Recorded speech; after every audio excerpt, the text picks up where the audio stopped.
All right, joined now by Andy Gresh. We're talking about the biggest Pats game of the year, even though it's only week 4. Patriots and Chiefs, last 2 Super Bowl champs. All right, I thought it was interesting.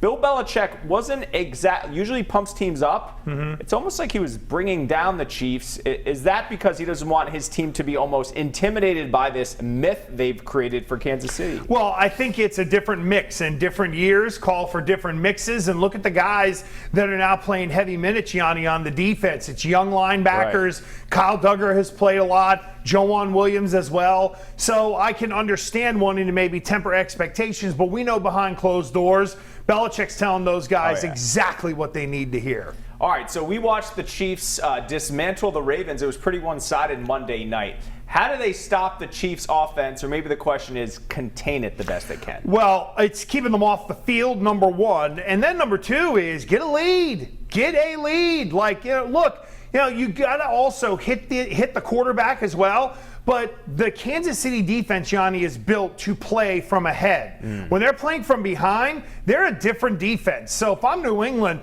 I want the ball to start. I want to try to go down the field and score a touchdown and try to force them defensively to play from behind as much as possible. And I know you mentioned sobbing about that Kansas City defense, but that all ties into it. 35 minutes of time of possession, an early lead and running the ball is going to go a long way to getting a win. All right, so when they were there in the AFC Championship game in the 2018 season, they shut out Kansas City in the first half. But like we saw in the Super Bowl with the Niners, it's only a matter of time.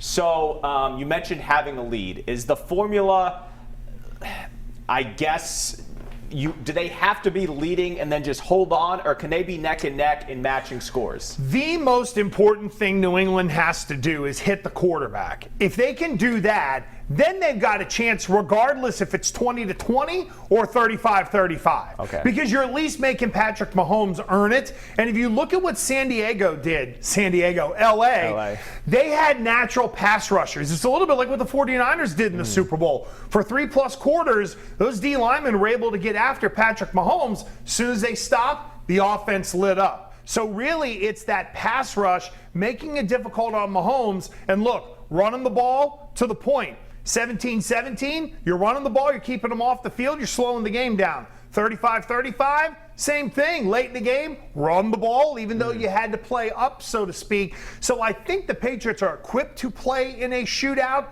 but they'd much rather not go down that road. All right, so we saw James White back at practice today. He's only played in 1 game this season. Damian Harris is off of IR, and we still have the Joe Thuney playing center situation. So with all that in mind, how does the run game or offense change with James White back in the mix? And maybe is Damian Harris the workhorse, even though Sony was out last week? Well, I think Mike Onwenu at guard is big because that tells me they're committed to really running the ball, moving Thuney over to center. That said, I think it's the diversification that we saw last week, Yianni, of the running backs. And Ivan Fears even talked about it.